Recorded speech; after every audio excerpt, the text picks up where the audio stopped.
तुमने क्यों करवाई है जायशा से मेरी शादी? Are you in your senses? मैंने कराई है तुम्हारी शादी या तुम मरे जा रहे थे उसे शादी के लिए? मैं मरा जा रहा था? तुमने और डैड ने जबरदस्ती शादी करवाई है मेरी जायशा से। मैंने तो तुम्हें कहा था कि जायशा ने मुझ पे झूठा इल्जाम लगाया, मैं कभी उससे शादी नहीं करूंगा, लेकिन तुमने और डैड ने उसको मेरे गले में डाल दिया। और डैड को तो अपनी भतीजी इतनी पसंद थी कि मेरे कार्ड्स तक ब्लॉक करवा दिए ताकि मैं ब्लैकमेल होकर शादी के लिए हाँ कह दूं। क्या क्या प्रॉब्लम क्या है तुम्हारा?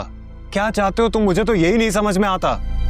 पहले तुम उससे शादी ना होने पर दुखी थे और अब उससे शादी हो गई है तब भी खुश नहीं हो। तो कौन? तुम मुझे खुद बताओ, कौन लड़का खुश हो सकता है उस लड़की से जो शादी की पहली रात से तमाशे लगा रही है? वो तमाशा लगा रही है? रियली?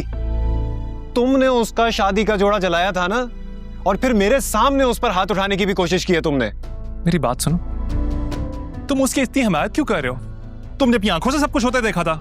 मौजूद तो वहां पे बाबा भी नहीं थे, लेकिन उनको भी इस बात का यकीन है कि ये हरकत तुम्हारी थी अरसलान। अगर तुम्हें जायशा से इतनी मोहब्बत थी और इतना यकीन था उस पर, तो पहले क्यों नहीं किया यकीन उस पर? क्यों करवाई मेरी से शादी? वो तो चिल्ला चिल्ला कर कह रही थी उसको मुझसे नहीं तुमसे मोहब्बत है। क्योंकि तुम मेरे भाई हो अरसलान, और मुझे उससे ज्यादा तुम पर यकीन था, भरोसा करता था मैं तुम पे। और अब भी मैं यही चाहता हूं कि तुम और जायशा बस खुश रहो। लेकिन मैं नहीं रह सकता खुश उसके साथ। कैसे समझाऊं तुम्हें?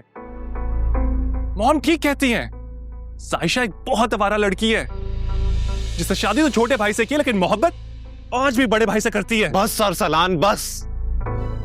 खबरदार जो तुमने जायशा के किरदार पर उंगली उठाई। क्या करोगे तुम?